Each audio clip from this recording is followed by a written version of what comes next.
Good afternoon, everyone. My name is Joshua Finessa, and I'm here to start the topic International and Local Policy Response on Gender Issues.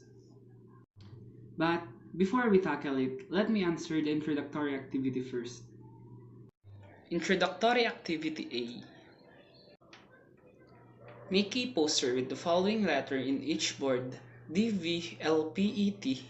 Each letter should be held by men only.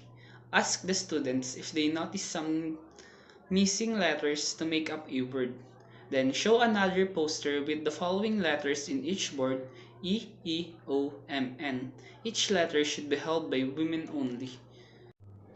Then show the last poster with both men and women making up the word development.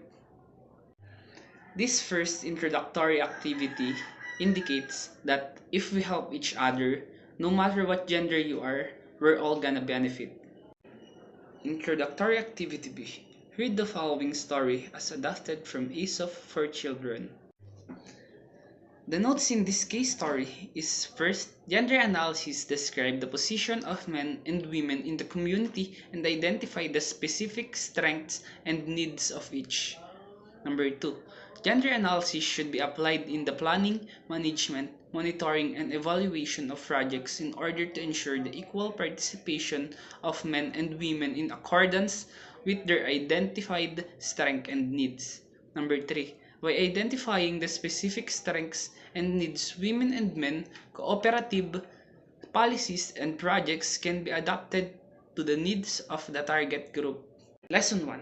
International Policy Response.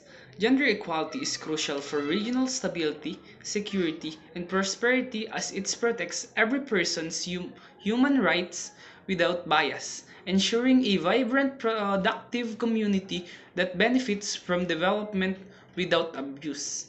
In short, international policy response, it is not just a matter of fairness. It is a practical na necessity para mabuo ang isang society na stable, secure, and prosperous.